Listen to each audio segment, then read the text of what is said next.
raise them with, your spouse. I hope you've made both of those first two choices, the choice of your church and your spouse well. We're not going to help you with that if you did poorly right at here's what we're going to talk about. Here's a fourth. It's where, as Pete and David said, it's where they're going to spend 16,000 hours of the most formative years of their life. That's what we're talking about today. It's where they go to school. It's where they learn how to think. Let me pray for us. Oh, Lord our God, thank you for your goodness to us. We thank you for your blessings. We thank you for Jesus. We thank you for the gospel. We thank you for the joy of educating your children. We do pray for David that he continues to recover. And we pray that you give him grace. In Christ's name we pray. Amen. Amen. All right, Kings. This morning, you were at Pete's Diner, I believe it did. Walk me through. I'm going to turn my phone off because I'm going to get in trouble. At Cary Christian School, we don't have a phone. So tell us this morning, everybody was celebrating, obviously, the State of the Union. Tell us we can stay awake. Yeah. What was the conversation like this morning? Well, you see, I do often, first of all, thank you all for being here, spending the night with us. It means the world, and thank you for supporting us at Fox. It's like I could be in New York City or North Carolina. It's an easy choice. New York City, where they burned down our Christmas tree and beat up our weatherman. Thank you for what you do here, what the state represents, and everything we're here about. It means the world. And I have one of the best jobs in the world, and I get to travel across the country and have breakfast with Americans in small towns all across the country. And never once have I ever had to pull the microphone back from the mouth of someone talking, because technically there are rules on cable about what you can and cannot say. And in New York, they always get worried. There's the guy who's got the beard and the hat. What's he going to say? He's going to say something awesome. And he does, because there is such a deep reservoir of goodness and earnestness, honesty, and fidelity inside the average people in America who just want to raise good kids, who love the Lord, who are willing to work hard and raise families and pass on the beliefs that they hold. And they're desperately clinging to a hope that this country can be what it was when they grew up, and that they can pass that to the next generation. So that's so much of what we end up talking about in these diners. But when the cameras aren't on, I get a chance to talk to hundreds of people a morning. Just, hey, what are you thinking about? What are you looking at? What are you talking about? And it almost always comes back to first principles of what people really care about in their home and in their family. And in that particular morning, I can't remember exactly how many years ago it was. Her name is Amitha. She's now the chairman of the board of Sand Hills Classical Christian School in Central North Carolina. And she said, her kids were there in beautiful uniforms, two little girls. And I had heard of classical Christian education. I was familiar with it. But I wasn't passionate about it. I didn't have a full sense of what it meant as the true answer to the poison that is American education today. She said, you've got to look into it. Can I email you? Sure, absolutely. And she connected me with David Goodwin. And the rest is history from there. I really wish David could have been here tonight. It was our intent for him to be here. He has become a mentor and a dear friend of mine. I stand on his shoulders. It is a providential partnership, and I see it as no other way. I put it this way with David Goodwin. If you've seen Indiana Jones, David Goodwin is Sean Connery. Okay? He doesn't look like him completely, but he's got the dusty book. He knows, he's on the trail, he's been digging, he's an archaeologist, he gets it. And I'm Harrison Ford, and I'm just running as fast as I can from the boulder coming down. Because I come at this, like you, with young kids who just a few years ago were in public school in New Jersey.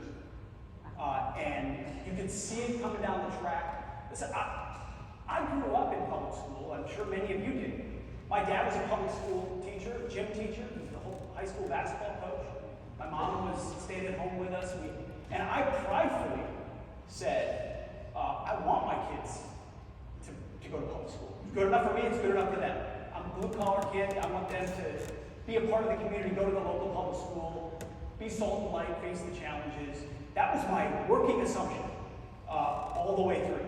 And I think it's a very understandable default for a lot of people, considering the experiences and nostalgia we have for public school. And then you just start to look around.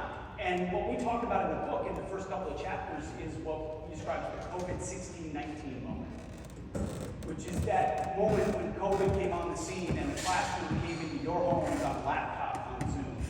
And suddenly you realize your kids are being taught that America is a racist nation and its foundation, and the real founding date is 1619. And CRT sort of stormed onto the scene at that moment, and parents started to go, whoa, whoa, whoa, whoa. This is what my kid is being taught? And soon thereafter, critical gender theory, all the sexuality stuff started, gender pronouns, all of that starts making its way into the classroom. And so the silver lining of COVID was a massive wake-up call that a lot of parents and grandparents had about the set of assumptions that they had about education. And where David comes in is he's been this archaeologist. What Robbie said is true. The darkest days of American education are not today. As bad as it is, the darkest days were the 1970s, because there were 0 classical Christian schools in America. 0. Homeschooling was almost made illegal. They wanted to focus on and outlawing it outright. It was dead and buried. The education of our founders was gone, and that's precisely how the progressives wanted it to be. They intentionally snuffed it out, and that's a big part of the story that we can get in tonight. It's a 100-year intentional progressive takeover of the educational pipeline. It was buried. And what folks like Robbie and Gary Christian and Sandhills and what they've done in Idaho and elsewhere, they've revived a lost art of education that stimulated and educated the West for 2,000 years. That educated our founders and gave them the brilliance of critical thinking and free thinking and ability to identify fallacies the way that they could. These were young men. These were 20-somethings, 30-somethings who crafted the most brilliant self-governance document, who, by the way, who never used the word democracy because they were educated about democracy and they intentionally chose a constitutional republic, yet we throw that word around like it's, a cheeseburger. I mean, because we're not educating kids about the differences in that our founders understood those differences. So as dark and difficult as these days are, what we try to say in the book is, this is both the darkest moment and the brightest moment. Because of what guys like and gals like Robbie and his wife and others have done, pouring themselves into being archaeologists and digging out from underneath the ruins a real education, so that my kids and your kids can get the education they deserve. Because I got a progressive education and I didn't even know it. And I got it with Christian parents who were wonderful to me in every single aspect, raised me in the faith. And I went to in a conservative, patriotic, Christian community in suburban Minnesota, where the community was center-right, but every part of my educational experience had been crafted and created by progressives. From the curriculum to the types of courses that we took, to the deconstruction of history, to social studies, to the bell ringing, to 7 periods in the day. All of these were inventions of progressives over a 100-year pipeline that led us to the place where I got indoctrinated and I had no idea. And I thought I had a great education. And then I went to Princeton and Harvard and I got worse. I got dumb. I really, really did. So the point is, you're going to get a lot of pessimism tonight, but we're actually on the precipice of a renaissance because of the work that they've done. And the first step to recovery for any addict is understanding the depth of your problem. And that's the first part of this book, is to smack people in the face and say, no, the school you think is okay is definitely not okay. And it's time to make a different decision. All right, so you're going to frame the problem with this word, plasticity. Yeah. And then, so there's this concept, definition on the board here, you'll have it mentioned several times. And then you talk about that progressives figured this out about kids, that they were malleable, and then they misused it. For sure. So, progressives, when they initially identified what they needed to do to maintain social control, and what they want was control, they realized they had to do one thing in order to capture the plasticity or the malleability of a child's mind. You had to, before they started indoctrinating, they had to remove something. They knew they had to remove it. And they had to remove it in every possible way. And they wrote openly about it in the New Republic, which was the progressive magazine at the time. John Dewey and others wrote about it. What's the one thing they needed to remove? God. That was their first target. And they openly wrote about what chance, this is not a direct quote, pretty close, what chance did the theists, meaning Christians, have with their 1 hour on Sunday morning and 1 hour on Wednesday night against 40 hours of atheistic instruction during the week? What chance do they have? So they started their own model schools, one of which is called the Gary Plan, Gary, Indiana, and it's worked in some ways and worked in other ways, but they tricked parents because David helped with this analogy, and he's totally right, back to the Indiana Jones thing. If you're going to steal the heart of a civilization or a culture or a paideia, which we'll get to, if you just pull it off a pressure plate, a precious jewel, the cultural alarm bells are going to go off. Parents are going to revolt, like we saw on school board, and say, no, God's not coming out of the classroom. So if you're going to remove it, you better replace it with a forgery as fast as you can in real time to sort of deceive parents that all is okay. So at first it was, no, we're not removing God. We're gonna have a pull-out period where kids can leave school for religious instruction and then come back to school when their religious instruction is complete. And then when it moved to New York City, they had more of a battle of how to separate it even further. And then what they realized, and it's very crafty, and I say the pledge and sing the national anthem very, very proudly. And it's sort of a mind puzzle when you think about it. But they effectively replaced the cross in the Bible with a flag and a pledge. They replaced Christianity with patriotism. And I'm a patriot and I love this country. But that's not enough to sustain who we are when you remove absolute truth, when you remove Jesus Christ, when you remove an understanding of human nature and our sinful nature. Because then you can start to be seduced by ideas that man is perfectible. And if just enough social engineering and just enough of the right education, and you can create a utopian outcome.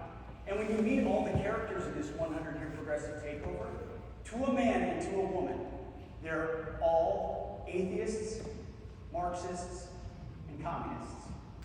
All of them who were dedicated from day one for forming a type of education that molded the mind of a kid as early as possible. And they discovered that next word we might talk about, which is paideia, which is a lost Greek word. I had no idea what I speak no Greek. I speak no Latin. I cannot diagram a sentence, but my 5th grader can. By the way, when you get introduced to classical Christian education, you'll realize how little you actually know. Okay. It's fact. Yeah, Pete, I'll keep going. all right, we're going to get back to education in a minute. But you said that, and we're going to get to paideia. But when you said that in the book, somebody taught you about it. Yeah, I guess. I mean, What was the teacher? I have no idea. I write like I speak.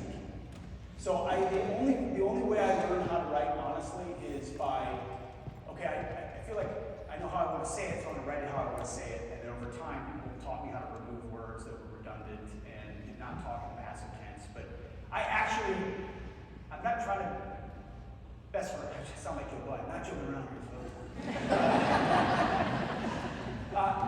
I don't know what it means to conjugate a verb. I mean, maybe I received phonics. Do you remember Hooked on Phonics worked for me? Do you remember that? We used to make fun of it, right? In high school, where, oh, look at that kid, hooked on phonics, we're friends. You know why? Because they removed phonics from education with an entirely new whole word method of reading, which led to disastrous reading results. So now that's why Johnny can't read. Well, I didn't know that I didn't get phonics. So now I'm reading to my kindergartner 2 days ago, and she's explaining to me, you know, Q and U, the married couple, and all the, you know what I mean? Like, and she's sounding out words all that. And I asked my parents, like, no, you didn't do that. That's not how you learn how to read, because that wasn't part of the curriculum at the time. And so when you dig down, so I don't mean to dismiss that. Sure, but I got into college, and I'm sure my Princeton professors were like, where did this kid learn how to write a paper? But I think there's a lot more of that than you think, because there's a lot less rigorous instruction than you think. And so actually season 2 of The Miseducation of America, which is the Fox Station series that the book is premised on, which just came out, we have a whole episode on standards called The Dumbing Down of America. And they intentionally have reduced standards so that the kids who are less educated can can still be perceived to be as educated, but they really aren't as educated. And we don't know we aren't as educated, but because we're never exposed to the alternative of it. And when you dumb it down, you make citizens that are easier to control. And it's more difficult to identify fallacies and lies and arguments, or to make your own logical argument. So I don't know who taught me how to write. Who taught you to be curious? Well, I did have some good professors who taught me. Like, there's a wonderful young lady who was a mother I met here, and who let you know, what's her name? Chloe Chan, whose mother's here. There we go, right there. Your daughter's going to Princeton, and she's going to ROTC there. Congratulations, you should be so proud. She wrote me a great note. It's the only Ivy League school I would recommend anybody should go to. And I say that because I returned my degree to Harvard live on television. I got a graduate degree there, and I broke open my frame, and I crossed out Harvard University, and I wrote Critical Theory University, and I wrote Return to Center on the degree, and I folded it up, and I mailed it to them. Live on television. And not as a stunt, honestly not as a stunt, but because we have to stop holding up these so-called elite institutions as the gatekeepers of credibility. I don't want to be seen as an expert or smart or good because I went to Harvard.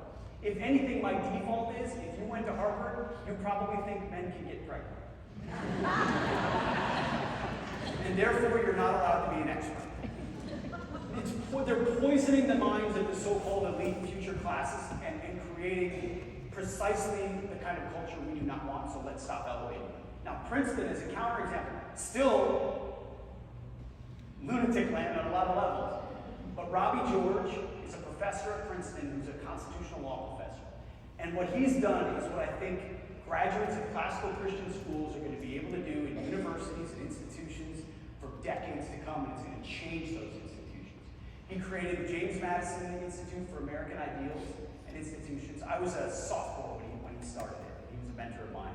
And he simply was premised on, let's study American founding documents and the founding fathers and what makes America special, and the Constitution and the Declaration and the Federalist Papers, and let's invite professors with different views into Princeton.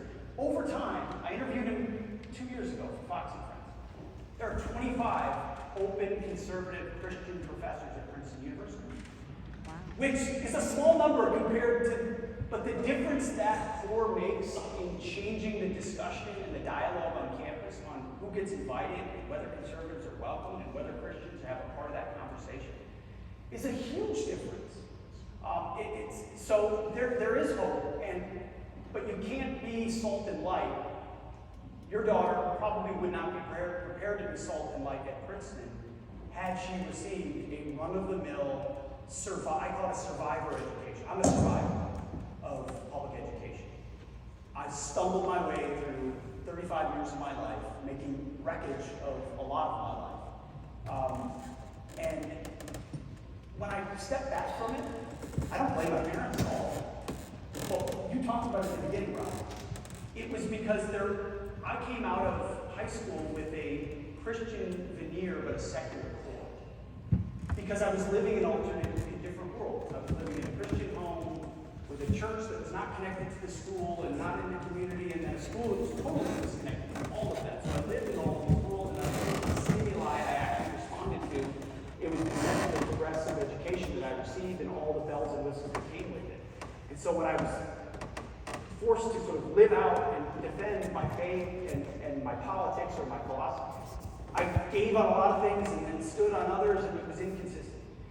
Classical Christian, what I hope and pray for is, for my kids, is to give them an opportunity to avoid about 20 years of wreckage, so that they're prepared. They're not coming out of high school and college as survivors. They're coming out thriving and prepared to be warriors for the kingdom and for this country, which is what we need right now if we're going to take it back. All right, let's move to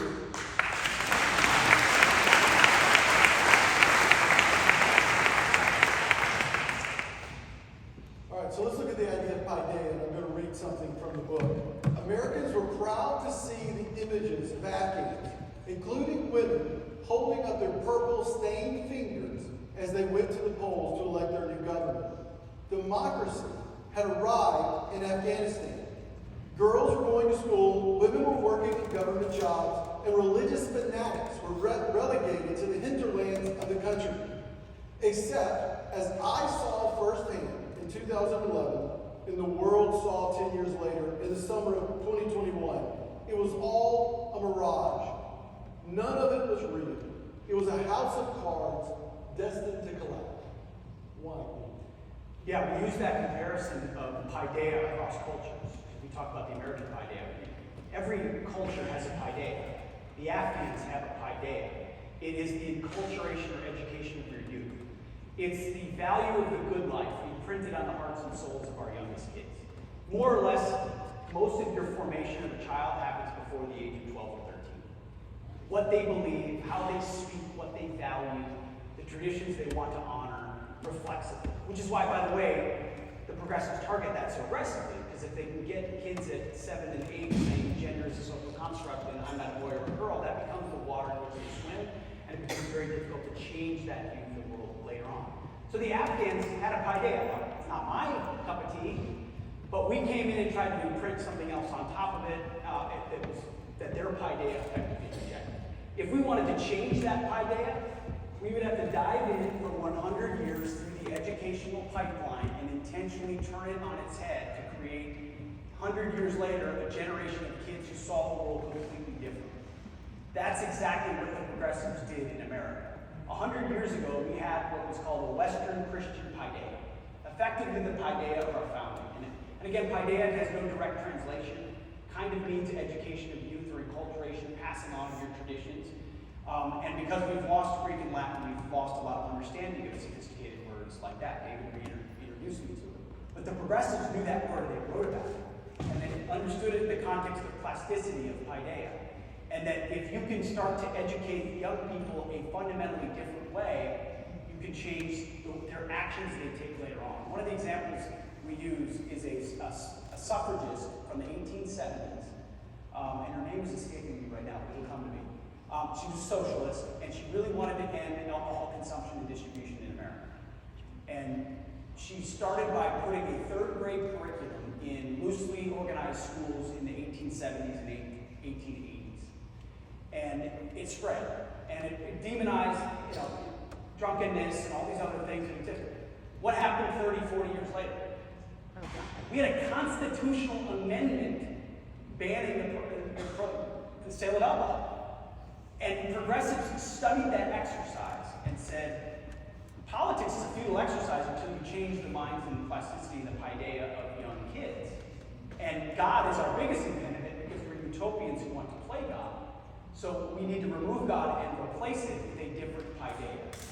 So they did it, and we can call it a conspiracy, but it really was a series of people with the same ideology chipping away at the bedrock of Western civilization time after time. They didn't know where it was going to end, but they knew where it wouldn't end.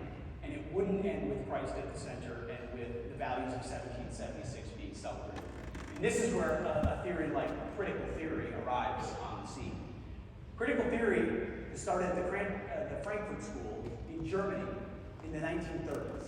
And it was Hitler effectively they fled Hitler and landed in New York City at Columbia University. They were Marxists, they were atheists. Ironically, our boys were at Normandy to take out Hitler, and the Marxists were fleeing and taking refuge at our university. One of the ironies of history. Ironically as well, quite intentionally, what was Columbia University in the 1930s and 40s? The preeminent teachers' college in America. So Max Horkheimer and Herbert Mancuso and others land there with their critical theory is, in short, is meant to deconstruct Western civilization. Chip away at everything we believe to be good and right and true, flip it on its head, and destroy it. By challenging every core assumption that we have from, class warfare to race warfare to sex and gender. So it arrives on the scene, they start pushing it out to teachers and other teachers' colleges, and it took 70, 80 years, but here we are with critical race theory, the dominant perspective of an entire political party and now an entire educational establishment. Same with critical gender theory, which is the nexus for sex ed, gender theory, and everything that's in season 2 of the miseducation of But they went to work, and what was a Western Christian paideia, as we describe in the book, became in the 60s-ish an American progressive paideia. Meaning, we were celebrating the flag, we were celebrating nationalism, we were celebrating the pledge. By the way, the original Pledge of Allegiance, before Eisenhower, was written by a socialist named Francis Bellamy, and it did not include under God. Eisenhower added under God in the 50s when we were fighting the godless communists. It was meant to be a pledge to distract away from God and to the flag. Now, you can still revere the flag in the pledge today, and I do. But the progressives used it as a tool to get closer to control. That's why they're happy to discard it now. It was never about the flag. It was never about the principles of 1776. So they shifted to an American progressive idea. And David and I, our theory is that today we're living effectively in a culturally Marxist idea. That they've been so effective that it is the cultural Marxists who are completely in control of the educational pipeline. We can break that down. Which is why I think we need to break down this. There's a notion still out there, and I know most of the audience here is familiar with classical Christian, has been here at Carey or is associated with it. But there's a notion, this idea that, I can't stand Congress. They're a bunch of crooks. But I really like the congressman. He's a nice guy. The same thing happens with public education or government-funded schools. That public school system is all messed up, but my principal, he's a good guy. And I know some teachers at the school, and they're doing their best. And I'm here to disavow you of that notion. Across the spectrum. Whether you move to a zip code or an area code or a certain conservative community, unfortunately, with very few exceptions, our educational pipeline, through the capture of paideia, has created a federalized pipeline completely controlled by the left, meant to control the minds of your kids. And that's why we are doing a radical reorientation of your life around the education of your kids. Because you can control where you go to church, you can control what you do around the dinner table and how you introduce them to the Lord and Savior, but it will and can be all undone by people with an exact opposite worldview of yours. Who were, again, this is not an accident. They knew the youngest minds, the paideia was the prize. And so they aimed for that from the beginning. Academic concepts that they say are going to stay in academia, like critical race theory. By the way, it was supposed to be economic theory. That's what the Marxists originally thought would work, class warfare. But then they looked at our past and said, no, race is the real Achilles heel. So we're going to play into their racial past and amplify race hatred in an attempt to destroy and destabilize that country. Which is why you dare tell a fourth grader that they're inherently an oppressor because they're white or inherently a victim because they're black. I can't think of anything more devastating and racist than you can tell somebody if you meant to divide a society and take it backwards. And that's precisely what is in our team. If you hear the word diversity, equity, inclusion, you're right over the target. Because that's just Marxist code for critical race theory. And it's not just schools, of course. It's in our military and everywhere else right now. All right. So we have a Marxist paideia. We have the Taliban paideia. And then the WSCP. Your army is coming out with all the initials. Yes. Yes. But what is the WSCP? I mean, the Western Christian paideia. So the West is effectively, Athens and Rome and the Western tradition of free thinking, the great books, Latin and Greek, and engaging with the stories, the myths, the history of Western culture, which was beautifully synthesized with Jerusalem, with the birth, life, death, and resurrection of Jesus Christ, and the apostles who spread that and merged that, and eventually the Roman Empire becomes the Holy Roman Empire in the West. Again, none of this is a perfect history, but who we are today was built on a story that started 2,000 years, even before that, but with Christ 2,000 years ago, through Europe, through the Middle Ages, through the Crusades. Schools don't even teach the Crusades, but we wouldn't be here without the Crusades. And I'm not making a value positive or negative on that. It's just a fact. It's a history. It's worth looking at. Europe and how it developed, churches in Europe, how the church, Martin Luther, they don't study Martin Luther. All of these things are a part of what the Western Christian paideia represents. And it reached, you could say, not perfectly, David's very good about nuancing this in the book, but at the founding of our country, with a generation who had been read Greek and Latin fluently, who engaged with all the big ideas and all the great books, to include the ones that worked and didn't work. They looked at the failures of kings and monarchies. They understood the flaws of human nature, our sinful nature, that we were inclined toward power and power consolidation. And if you're going to create a republic of, by, and for the people, we the people, you had to dissipate that power with different branches of government, an electoral college. It's not a pure democracy, because democracy ends up being the tyranny of the majority. All this, they understood all these ideas and distilled them into brilliant documents in 1776, then fought a war over them, and then enshrined them in a constitution with a Bill of Rights that we still depend on to this day. If we didn't have an enumerated Bill of Rights, between the First and the Second Amendment, we'd probably already be toast. That is the product of free thinkers who understand the connection between Christ and reason, between Jerusalem and Athens and Rome, and stand on the shoulders of that history. Not because they believed everything in the past was good, but because we're all part of the same human story. So if you're studying the Western Christian Paideia, you're a part of that same conversation. You understand who Aaron and Moses and Rebecca and Jesus and the apostles and Zacchaeus, every part of the story. I didn't even read the Iliad and the Aeneid because it wasn't in my curriculum. I'm reading it now. We never stop learning when you start to realize what we haven't learned. But kids at classical Christian school are introduced in a faithful, proper way to the Western Christian Paideia in the way that our founders were introduced. Not by whitewashing history. You still talk about the sins of history, the mistakes, the flaws, both of philosophies and of people. Every single one of us is flawed and made mistakes and should be judged in their time based on how they conduct themselves. But what I love is the way in which the Western Christian Paideia draws up history. And what classical Christian does is it teaches history in phases. Similar histories of the Western Christian tradition, just at different age-appropriate levels. So by the time you're in high school or in the rhetoric school, you're engaging with the Greeks at a level that already has a baseline of understanding because you've been taught the basics, and now you can go to the next level of synthesizing and understanding all of that. Now, I talk about that as if I know it, but I don't. But my kids are going to know it.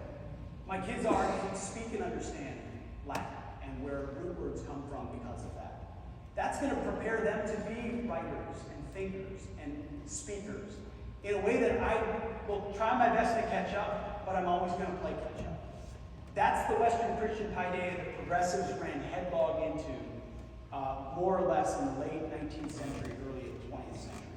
And they knew the schoolroom was the place to do it. Now the church then advocated its responsibility as well, effectively saying we're not going to be involved in education anymore because it's become a public function. And so that's where the idea of Sunday school came from. Churches used to be the hub of education, then the state became the hub of education, and then churches said, we'll just do a little bit of, let's sprinkle a little Jesus on Sunday.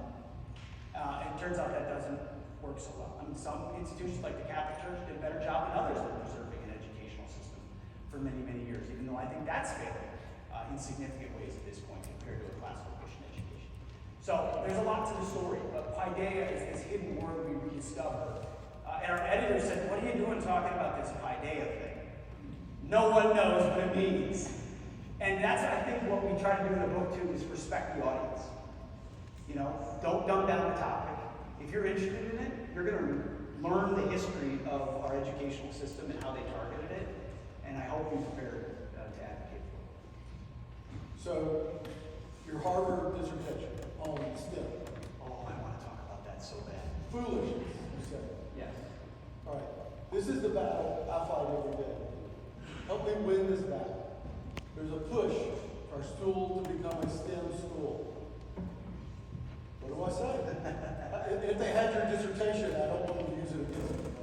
They can use it against me if you want. So there's nothing wrong with science, technology, engineering, and math. And there's no doubt we live in a world that's going to need a lot of those skill sets as much as anything else. And that there's lucrative careers to be had in those skill sets. No No one's dismissing that or thinking you shouldn't teach that or engage with that or even emphasize that. There's no problem with that. But what the progressives understood for quite some time is that the function of education was meant to create a pipeline of vocation. See, they didn't want free thinkers. They didn't want wise welders. They just wanted you, based on what I think you're capable of, you go learn a skill, and then we plug you in where we want to plug you in. In my mind, STEM is just a modern manifestation of that directive, which is effective. We've decided technology, science, and engineering is math is the future, and therefore fast-track your kids on a specific skill so that they can be a more useful worker for us in the future. And in the minds of progressives, they get to skip over all the steps of virtue formation, wisdom formation, and critical thinking, and engaging with big ideas. See, I think, Rob, you would say we can do both, because we can. And if we believe that we want to raise Christ-centered, good citizens and free thinkers, the one step you can't skip is the classical Christian portion of it to provide the foundation for that. And there are other things on top of that that will quickly, I think we also, and David knows a lot more about this than I do as far as the research, but the delta between success in STEM versus a STEM focus now versus a going into STEM later is a very small delta. There's only so much you can do in a junior high and high school setting to accelerate someone that's going to shoot them past somebody who's decided in the graduate level or in an undergraduate to focus on science, technology, engineering, and math.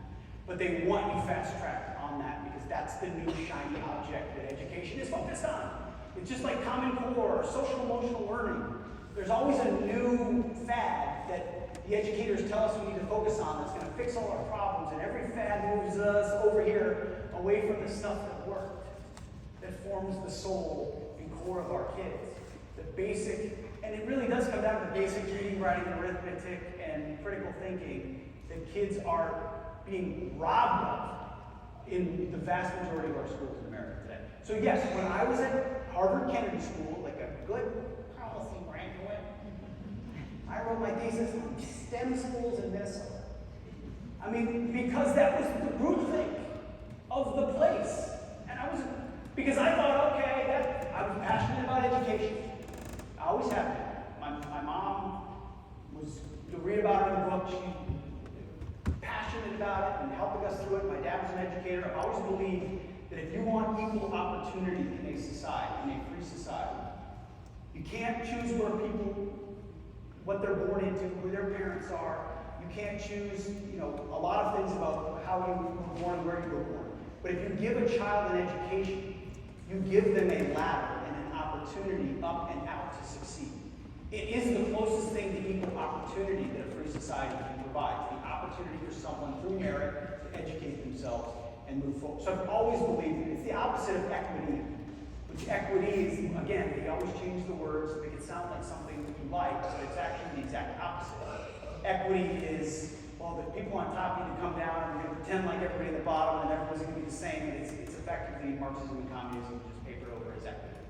Equality is we treat people equally, but we can't guarantee the same outcomes for everybody, but we give people an equal shot at that. So I've been drawn toward education that way, and I was seduced by the idea that STEM is the future, and I talked to some Republicans and Democrats in Minnesota, and I put together a white paper, and we were going to do this STEM. I hope it's buried in the Kensington Library.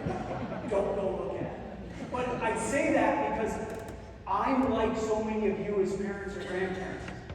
We were totally blind to this. And it's not because we're bad people. And it's not because we're not paying attention. And certainly you want the best for your kids and your grandkids, and so do I. But I know that once I see it, I can't unsee it. I can't unsee both what's being done to them, and I can't unsee the opportunity that my kids are missing by not getting the classical Christian education. So as we were doing this research, I was reading and looking at stuff, and I was calling my mom, like, babe, we gotta get out of here. We gotta get out. They have to get into school, right now.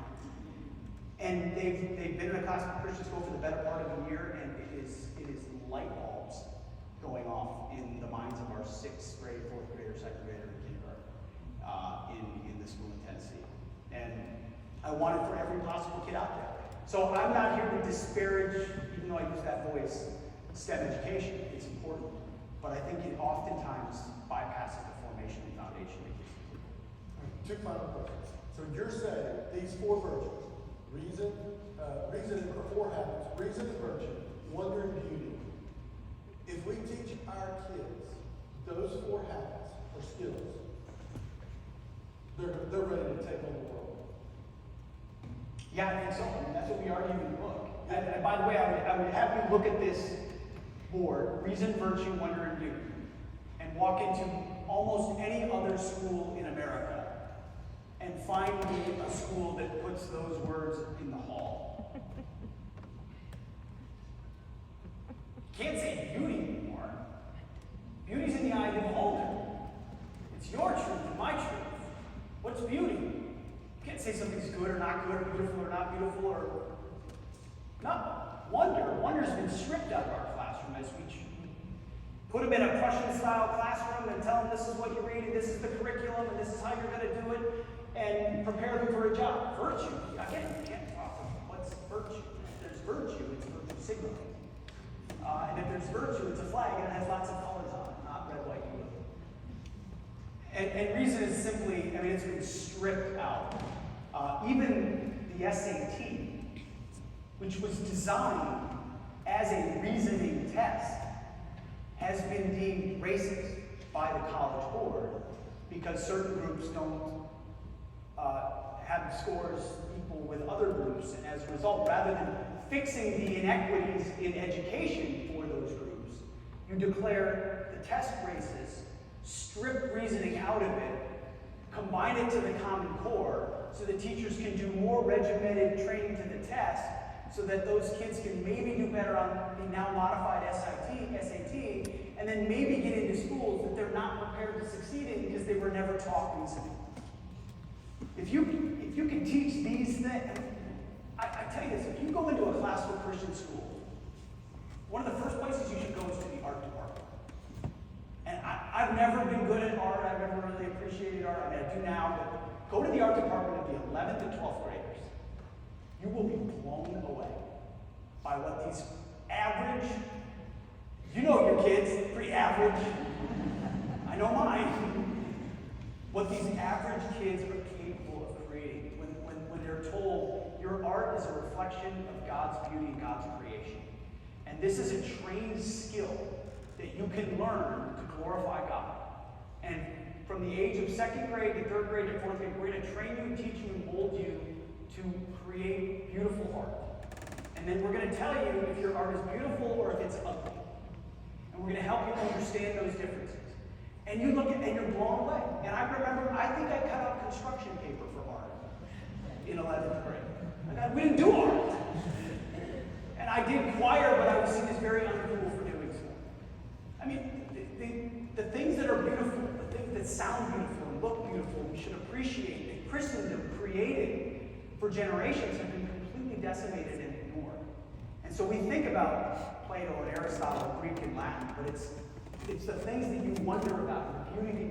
I'll never forget the first time my wife walked into the school that our kids now go to in Tennessee. She gripped my arm. It was like the first time she walked into a Baptist church.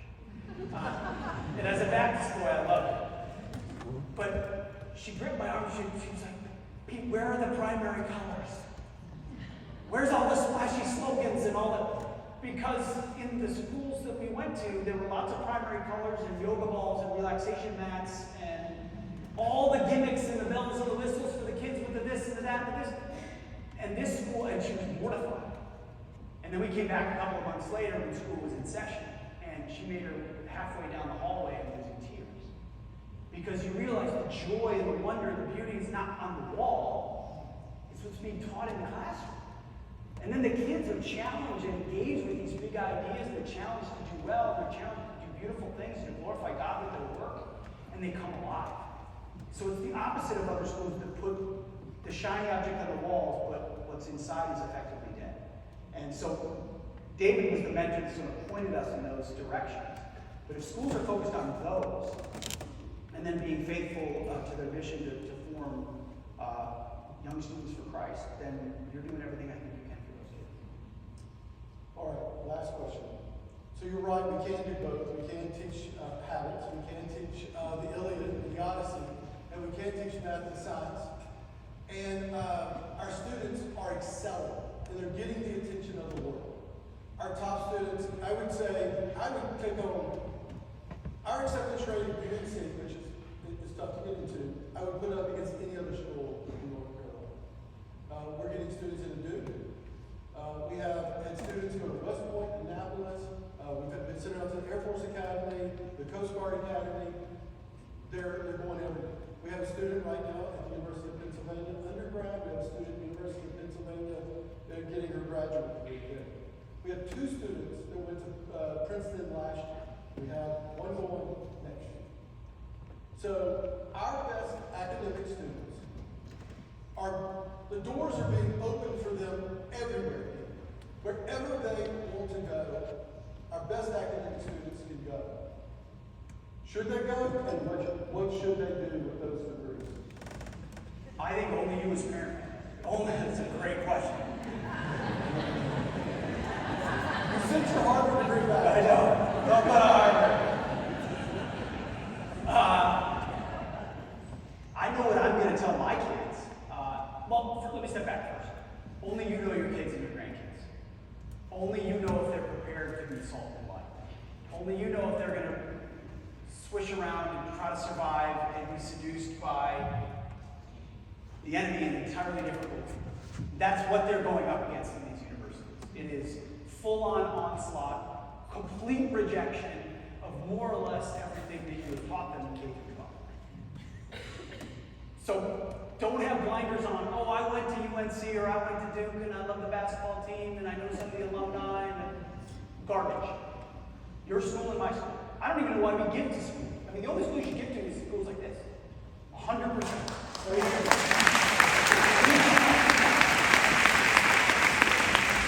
Don't give to Alabama, don't give to Georgia, don't give to the University of Minnesota, don't give to any of them. You might as well just send your check to the Marxists. Because that's exactly where it's going. And so I would think the same way, more or less, about your kids' education. Now, at the same time, as a parent, I'm sitting going, okay, where do I want to send my kids? I'm currently building a list. The list is very short.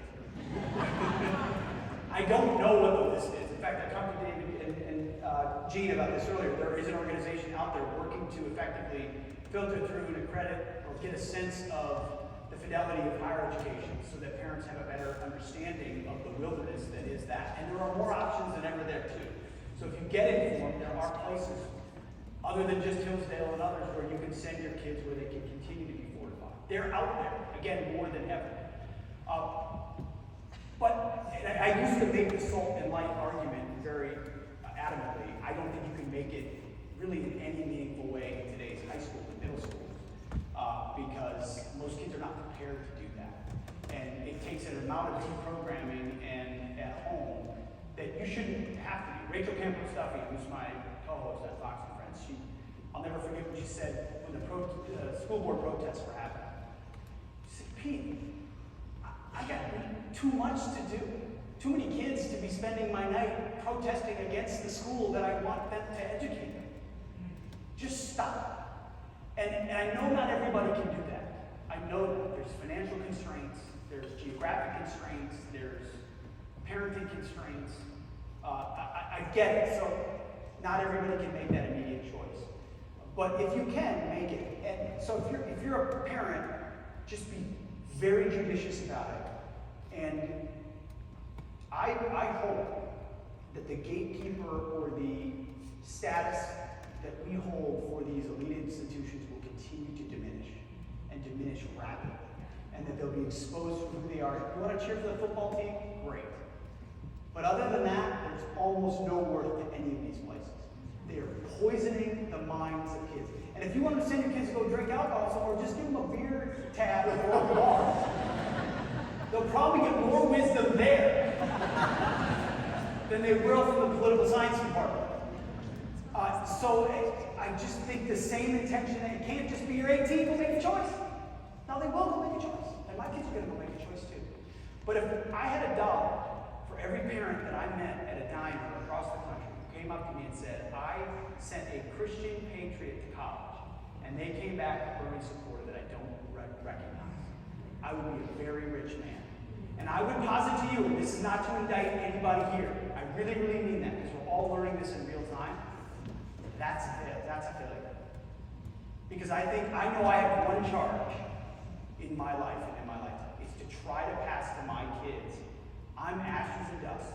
I'm a blink in the Lord's eyes. And all we leave is the legacy of our kids and our families. And if I can pass that to them, it's the most important thing I can do. Certainly not wealth, certainly not status, certainly not homes. None of that matters. It's who are they and what do they believe and what will they pass to their kids and their grandkids. And I think we've outsourced that based on warm glows we had about institutions that we have to completely get rid of. Know your kids. I'm going to say, hey kids, you want to go to these 5 schools? You go, I'll help you pay for it. You want to go to the other ones? Good luck. I'm not paying for that. And if you want to join the military, let's see how woke that is in 5 years. So but I'll leave you with this piece of encouragement. It's never been the 50% that change history. It's always been the 1 or 2 or 3%. And that's why what we label this movement as in the book is an educational insurgency. And I say that as I was a senior counterinsurgency instructor in Afghanistan. So my job was to train all the units coming in about what the Taliban was doing and how we were supposed to counter it. What their latest tactics were, their strategy was, what phase they were doing, how they were manipulating the population, all of those things.